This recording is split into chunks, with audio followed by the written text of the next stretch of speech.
bem-vindos ao Contexto Cast, o podcast da União dos Vereadores da Baixada Santista. E hoje seguimos com os nossos episódios contando a história da UVEBS. E para isso eu recebo mais um ex-presidente da UVEBS, hoje aqui conosco, Rogélio Salceda, que atualmente é secretário de Esportes e Lazer de Itanhaém. Bem-vindo, Rogélio. Oi, Cris, eu que agradeço aqui. Primeiro, parabenizar pela estrutura, dizer que eu estou muito orgulhoso da UVEBS, né? A gente iniciou esse projeto lá atrás, né? E a gente percebe que aquelas discussões, todo aquele esforço, está valendo a pena. A gente fica muito orgulhoso dos vereadores que estão conduzindo hoje e saber que foi um projeto que a gente iniciou, mas que com certeza vai continuar por um bom tempo, aí, dando bastante frutos, né, à nossa região. Com certeza, era tudo mato naquele tempo, né? Nossa, então, a gente vai ficar parecendo aqueles tio antigão, né, que fica contando, mas é verdade, né? Quando a gente iniciou, o projeto iniciou na Praia Grande, né? Foi um dos primeiros sedes que nos recebeu, foi a Praia Grande. E com o Leandro Avelino, com o Betinho, com o Caio França, né, com o Rafael Redó, Douglas Gonçalves de Santos, aí tinha o Hugo Dupré, tinha eu, acho que tinha o de Bertioga também, que hoje é o Toninho Salgado, que hoje é vice-prefeito lá. Então a gente tem uma galera. Se eu estiver esquecendo de alguém, gente, pelo amor de Deus, me perdoe, porque mas são muitos anos. Faz mais de quantos anos? 10 anos. Acho que não. Da UVEBS, 15 anos. 15 anos. Então, quando a UVEBS foi fundada, na verdade, demorou um ano ainda para a gente estabelecer aí o estatuto, tudo isso, né? Então, a gente fez parte da primeira diretoria e, assim, a gente fica muito feliz que até hoje nós somos amigos, né? Eu vim aqui, cheguei, vi o Betinho, já dei um abraço nele. O André, que fazia parte também, não era o vereador, mas era um cara que era sempre o incentivador e até hoje é.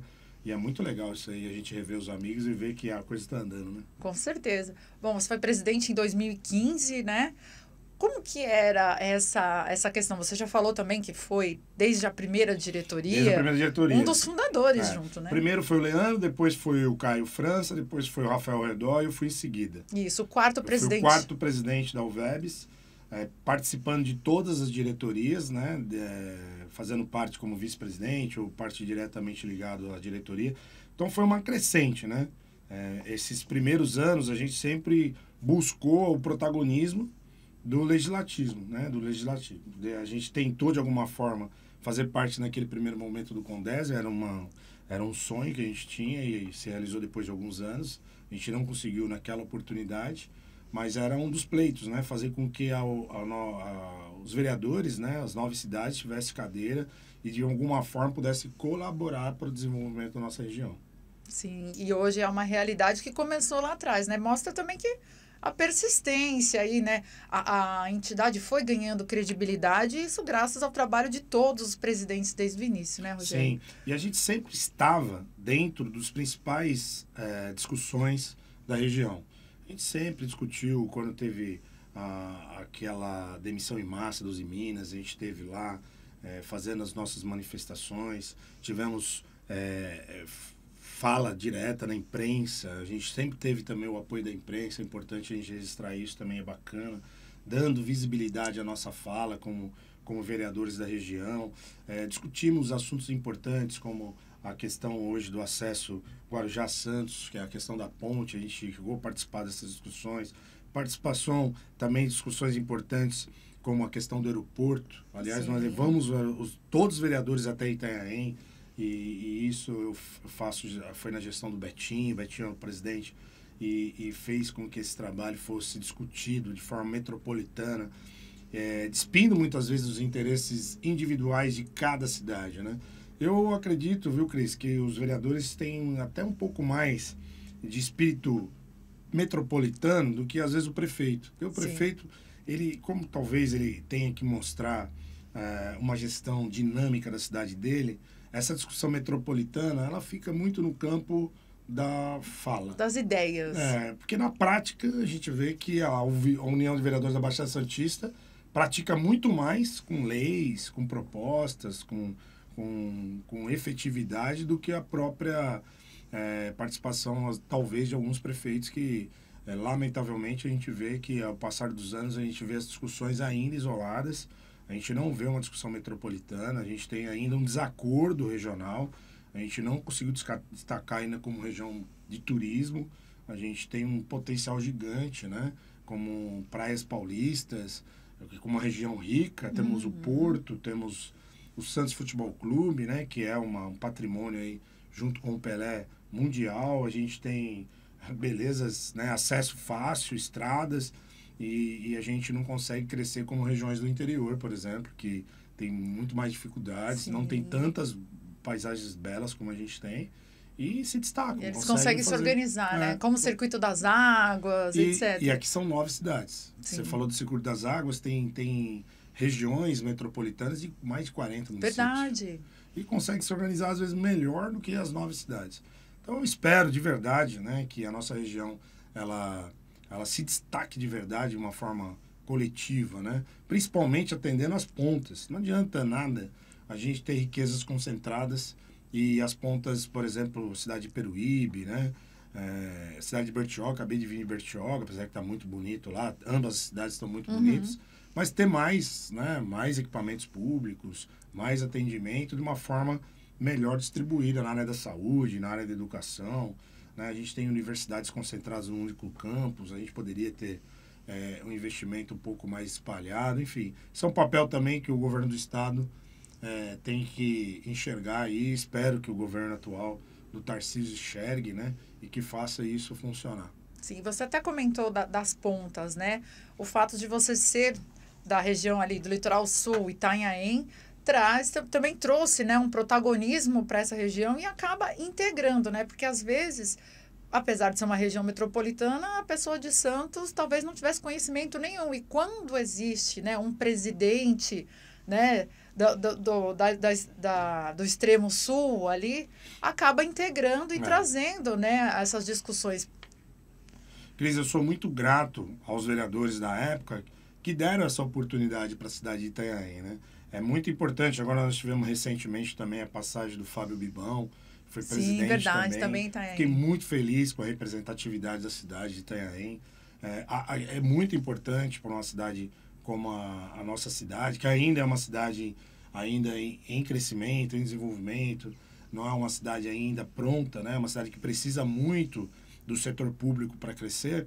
Esse protagonismo que foi dado para as outras cidades, pô, isso é fundamental e demonstra, né, por parte dos vereadores de todas as cidades, né, se poderia ter, por exemplo, presidente só de Santos. Acho que Santos só teve um presidente, né, até hoje. Sim, foi né? a Aldri, né? Não, tivemos 2, então. Foi o Douglas Gonçalves e a Douglas, Aldri. perdão, verdade. Então, nós tivemos 2 presidentes. Isso mesmo. Então, mas assim, você pega... Eu não lembro, por exemplo, se a cidade de São Vicente teve algum presidente. Foi o Caio França na época. O Caio, isso. O Guarujá... Toninho Salgado. Toninho Salgado foi presidente também. Foi presidente. Então, você vê, você vê que há uma rotatividade. Isso. Não há uma concentração de poder numa única cidade ali, representando as demais. E isso a Unvebs tem de muito positivo. E é uma entidade que cresce e tem credibilidade por conta dessa, de fato, união. Né? Não é uma desunião, é uma união. Com certeza. E falando de Itanhaém, né? Você trouxe turismo aqui para a pauta. A gente tinha o Roda São Paulo, que era aquele projeto muito bom que rodava as cidades. E Itanhaém tem uma vocação turística maravilhosa. Tem a Cama de Anchieta, né? Você chegou a andar nesses ônibus? Não cheguei. Vou te Lamento. falar, andei e não foi uma vez. Andei por algumas vezes. E cheguei aí com a família toda. Eu me lembro que eu pagava R$10 Sim. e rodava. E era um passeio muito gostoso. Eu não sei porquê, né? Esse projeto Roda São Paulo não retoma, né, aqui no município ou na região, né? Eu conheci Praia Grande de um ângulo diferente, conheci São Vicente de um ângulo diferente, consegui rodar, conhecer a cidade do Guarujá, que foi muito legal. E as pessoas conheceram, com certeza, foram conhecer Itanhaém de um ângulo completamente diferente, né? Quando você tem essa oportunidade. Preço acessível, os ônibus com bastante conforto e qualidade. É um projeto bacana que tem que retomar. Eu acho que essa união, né? E vender pacotes, eu acho que Itanhaém tem que vender pacotes de Santos, Santos tem que vender pacote do Litoral Sul de Itanhaém, a gente tem praias belíssimas, rios navegáveis. Nós temos 160 quilômetros de rios navegáveis em Itanhaém, que você pode ter o seu jet, sua lancha, E, aliás, Itanhaém é uma das poucas cidades do litoral sul que tem sua margem de rio variedades de restaurantes. Verdade. Esse eu conheço. Você para as lanchas, você vai, almoça, você tem a Ilha do Mauricinho, né? Você tem lá toda a costa do nosso Jardim Coronel ali, do Equitação, do Rio Negro, enfim. Nós temos diversos empreendedores que fizeram ali do lado do rio, lugares lindos. Então, Itanhaém tem a sua particularidade também de beleza. É uma cidade que acolhe, tem bons restaurantes, há um povo acolhedor. Vale muito a pena conhecer a cidade de Itanhaém. E até um turismo que é regional, que acaba sendo subaproveitado, pensando nos cruzeiros marítimos, né? Porque às vezes as pessoas vêm até de outros lugares do mundo, fazem aquelas travessias, né, do oceano, vêm da Europa e chegam aqui no porto e daqui eles não têm muito, né, opção. De repente, um ônibus que saísse do porto já... Vender passeios, né? Isso. Você vai lá pro Nordeste, por exemplo. Os caras vendem um passeio numa praça para você conhecer uma pedra com um furo dentro. Aí você fala, pô, esse aqui tem que ir, que é a canoa furada, Isso. tem que ir. Aí você compra a viagem. Você nem sabe que é uma viagem, né? Você acha que é perto do hotel. Isso. Você anda 100 e tralala quilômetros para ir de uma van. O cara te leva lá, tu vê a tal da pedra, bonito, é legal, as paisagens são lindas. Você acaba fazendo a foto, voltar mais 120 quilômetros e fala que aquilo é top. Agora imagina você vender um passeio, né, para conhecer a Cama de Anchieta, que tem lá a Passarela da Anchieta, as praias do litoral sul, para conhecer a Peruíbe, que é uma cidade também lindíssima, Mongaguá, a Praia Grande, que tem também grandes atrações, ou até mesmo, né, conhecer Bertioga, que é uma cidade lindíssima, né, ela está distante, é uma horinha, é perto, né, se a gente for considerar quando você vai para o Nordeste, os caras conseguem, por que aqui não consegue? Com certeza. Então, precisa trabalhar um pouco melhor o nosso produto. Mas eu tenho a impressão que São Paulo, que é um dos maiores centros, né, de receber turistas, né, e turismo de negócio é muito forte na cidade de São Paulo, mas o nosso estado de São Paulo perde para outros estados. Do Sul, a gente está perdendo, né, oportunidade. A gente tinha condições de ganhar de goleada. Sim, Né, verdade. de todos os outros estados no quesito turismo, né? Mas eu tenho a impressão que não é uma pauta talvez prioritária do governo, enfim, a gente não vê um crescimento melhor em cima disso, né? Eu vejo um esforço, sou muito amigo do deputado, do nosso secretário Lucena, que tem feito um esforço danado, né? Aliás, sou amigo também do deputado que milita muito nessa pauta, que é o Paulo Corrêa, que é presidente também da Comissão de Turismo da Assembleia, mas eu debato muito com ele sobre isso, né? Precisa melhorar muito, muito ainda. E isso é uma iniciativa que pode ser encampada aí pela União dos Vereadores, enfim, né? Acho que é um caminho interessante. Rogério, você foi vereador, mas continua na política, já ocupou diversos cargos. Conta pra gente aí a sua trajetória.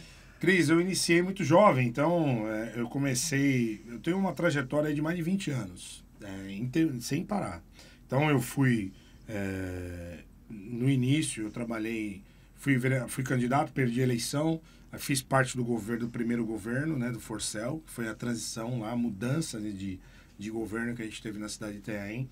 Participei na área voltada lá como se fosse uma subprefeitura, até as regionais. Então, fiquei na subprefeitura, fui eleito vereador no meu primeiro mandato, 2008 para 2009. Depois fui reeleito vereador em 2012. Nesse primeiro período, de 2008 até 2012, nós fizemos o trabalho da criação da UVEBS, a gente fomentou isso. Em seguida, eu fui vereador reeleito e depois eu optei, e como eu tinha sido presidente da Câmara, presidente da UVEBS, eu já tinha participado da representatividade do vereador em todas as esferas, eu falei, para mim aqui eu vou para novos desafios. E dali para frente, eu fui secretário de Assistência e Desenvolvimento Social, fiquei 5 anos. Depois eu fui secretário de Desenvolvimento Econômico, fiquei 4 anos. E agora eu estou como secretário da pasta de Esporte e Lazer, estou muito feliz. É uma política pública também que precisa ser vista pela UVEBS aí como uma política que tem que ser melhor debatida na região. Nós temos um potencial de esporte gigante, né? A gente costuma dizer, quem está no esporte, que o esporte...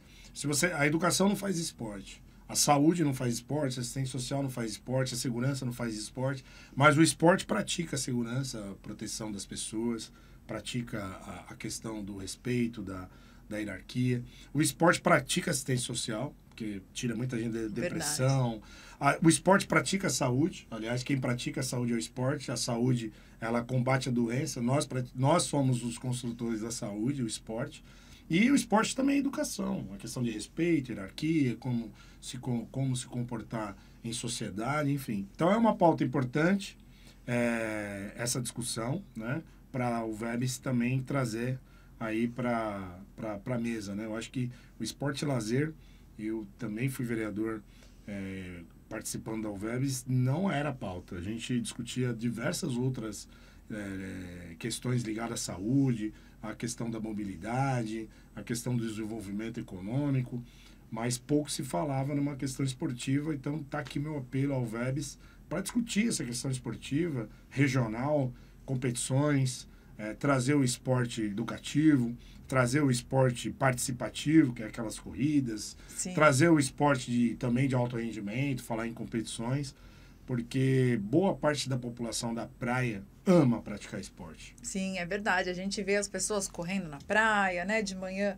praticam o esporte. E o esporte também é turismo, né? Porque quando tem uma grande competição, acaba vindo gente de todo lugar do Brasil, de fora também, né?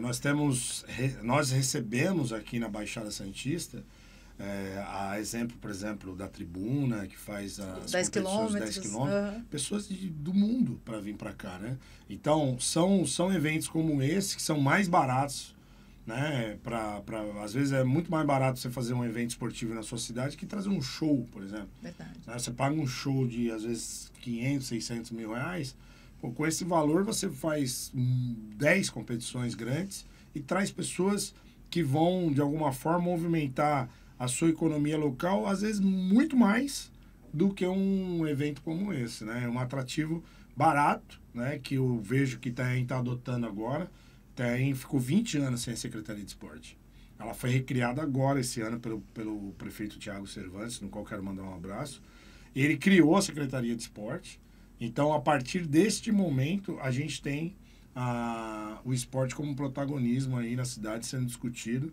E é uma oportunidade de a gente fazer com que o esporte cresça na cidade de Itanhaém. Com certeza. E de forma metropolitana, né? Porque acredito que toda essa sua experiência, essa sua bagagem, traz essa visão metropolitana também, esse olhar, de chegar, né? De Bertioga. Então, a gente estava reunido com o secretário lá de Mongaguá, a secretária.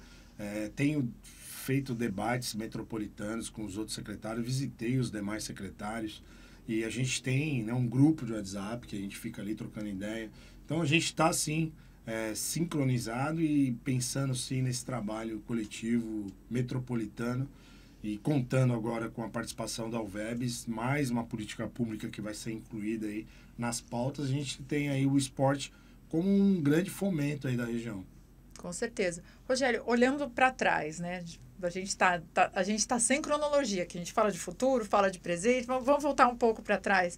Quando a UVEBS começou, você imaginava que hoje a gente estaria sentado aqui conversando sobre a UVEBS? Cara, de verdade, sim. Eu vi um potencial muito grande, né, na União de Vereadores da Baixada Santista. Eu comprei de primeira a ideia e todos que estavam ali naquele momento, eu citei alguns, mas me perdoe se eu esqueci algum nome, todos tinham um potencial muito grande, né? Eu via naqueles políticos que estavam se reunindo ali, cada um da sua cidade, falar, cara, isso aqui vai dar certo, né? Certeza que a gente vai ter...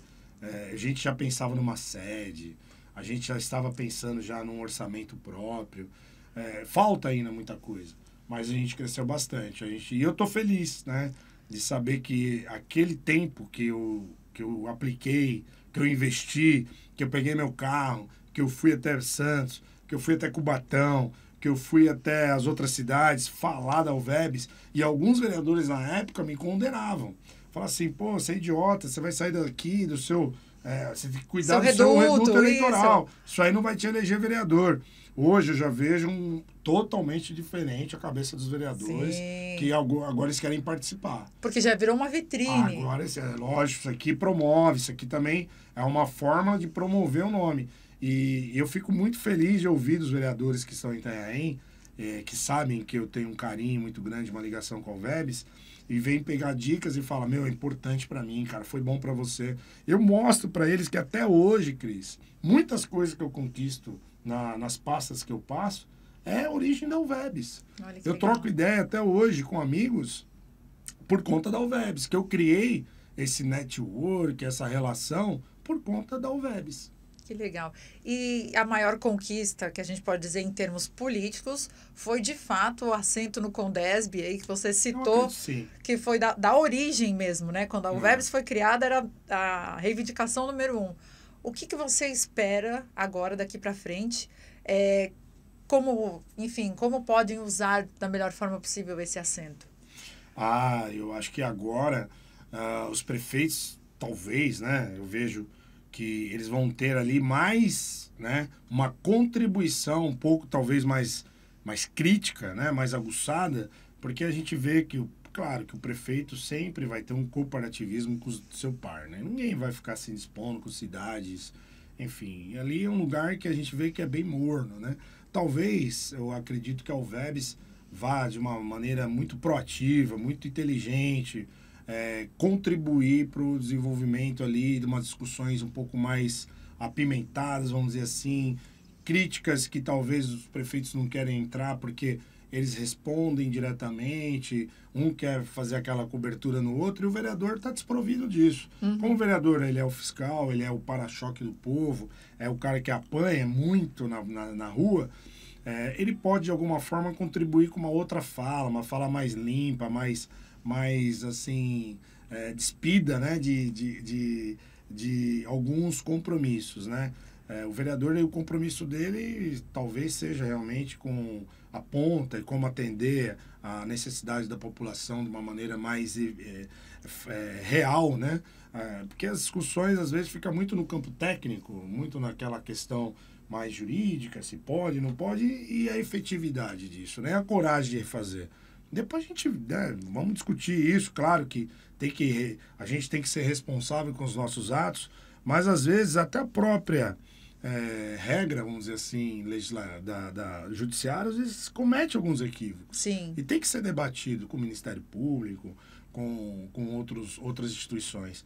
Não é tudo que é dito numa mesa que na prática, na ponta, dá certo. Só quem sabe é quem está lá. E o vereador, com certeza, é esse personagem, é o cara que está na rua, é o cara que está mais acalorado, ele vai trazer talvez essa discussão para a mesa do Condesb. E você falou bastante do papel do vereador. A tua experiência como vereador também te ajuda hoje nos seus cargos executivos? Me ajuda em tudo, me ajuda em casa, me ajuda no meu convívio, nos meus negócios, né? A gente fica muito mais sensível para ouvir, a gente consegue de alguma forma fazer uma leitura rápida, né? De uma mudança, por exemplo, de opinião. Então, o vereador ele tem que ter essa sensibilidade. Às vezes, de manhã é uma coisa, de tarde é outra. A população é muito dinâmica, igual a internet, né? A internet é muito rápida. Então, o vereador ele acaba aprendendo isso na porrada mesmo, porque todo dia ele recebe críticas, ele recebe as pessoas na sua casa, muitas vezes na rua, ele não consegue andar, ele é abordado o tempo todo, né? Principalmente vereador de comunidade. Eu fui vereador de comunidade, então minha casa toda hora tinha gente na porta, eu ia na padaria, eu era abordado, eu ia no mercado, eu era abordado, e isso fez com que eu criasse uma certa sensibilidade, ouvir, de saber que eu vou ser sempre criticado, é natural. Quem está na vitrine, quem quer trabalhar no setor público, é natural a cobrança, é natural as pessoas fazerem avaliações diversas. As positivas são muito bem-vindas, mas vem as negativas também, vem as críticas. E você tem que saber lidar com os dois de uma maneira natural. Saber que as pessoas mudam a opinião muito rápido, as pessoas fazem uma crítica pesada para você hoje, mas amanhã já está te amando. Sim. E a política tem altos e baixos. É muito passional, né? Isso. O eleitor, a população é muito passional, é muito amor, é muita paixão. Eu costumo comparar com o futebol. O futebol, É a mesma coisa. Você vai no estádio, o cara tá xingando no primeiro tempo, no segundo tempo ele tá se abraçando e falando que o cara é o melhor do mundo. E é muito isso, eu acho que tem muito a ver com isso. Quando a pessoa entende isso, ela sabe lidar melhor com a questão política, com a questão pública. Com certeza. E você, hoje, em cargo executivo, apesar disso, não está fechado no escritório. Você continua aí se comunicando com a sua audiência, você também tem um podcast. Conta pra gente. Eu tô acho que uns 5 meses que eu preciso retomar, mas sempre quando eu retomo, eu fico 1 ano, 2 anos fazendo direto. Eu sempre tive esse prazer de poder se comunicar, de conversar com as pessoas, de ouvir as pessoas. O meu Instagram é sempre feito, cheio de vídeos, eu sempre estou me comunicando. Aliás, eu tenho alguns simpatizantes da oposição, que, aliás, eu quero mandar um beijo aqui. Eu adoro, né, comunicar com eles também. Eu acho que eles contribuem, sim, bastante. E eles me chamam lá de secretário TikToker, né? Que é o cara que fala... eu acho legal, acho bacana. Eu acho que é uma tendência do político. O político que não vai para redes sociais, que não se comunica, está tendencioso a ser extinto, a sair do meio político. Eu acho que é um direito da população também saber o que acontece na sua cidade. Hoje a comunicação mudou, aquele perfil de falar tudo certinho, aquela coisa da gravatinha, isso acabou, né? Hoje a gente sabe que a comunicação hoje ela é dinâmica, ela tem que ser muito mais livre de, né, despida, falar um pouco mais do jeito que a gente está conversando aqui, de uma maneira bem tranquila. Porque assim a população assiste, senão a pessoa não quer saber mais, né? Tem que chegar à população de alguma forma. E o digital hoje está aí, né? É um direito da população. Eu acho que é uma obrigação do político hoje passar qual é o seu dia a dia, o que está acontecendo na sua comunidade, no bairro ou na região metropolitana. É um dever, eu vejo assim, é um dever de quem está ocupando um cargo público ou fazer esse trabalho, né, de divulgar, de conversar, de estar reunido com as associações organizacionais, suas ONGs, enfim. Qual a política pública que eu pratico? É saúde? Então eu tenho que estar falando com todo mundo, os médicos, tenho que estar falando com a minha equipe, eu tenho que estar dando a notícia diária de como estão sendo os atendimentos, quais são os procedimentos que a gente vai tomar. É um dever, eu acho que é um direito da população ter essa comunicação e um dever de quem está fazendo aí o trabalho de estar exercendo uma função pública. Com certeza, a transparência. Rogério, muito obrigada pela sua participação. Foi um prazer conversar contigo. Cris, obrigado, viu? Parabéns pela condução dos trabalhos aqui, da forma que você conduz a entrevista. Você é muito simpática e a Alveb está em boas mãos, na mão de vocês aqui. Muito obrigado pelo convite. Eu que agradeço. E a você que nos acompanhou até aqui, meu muito obrigada e até a próxima.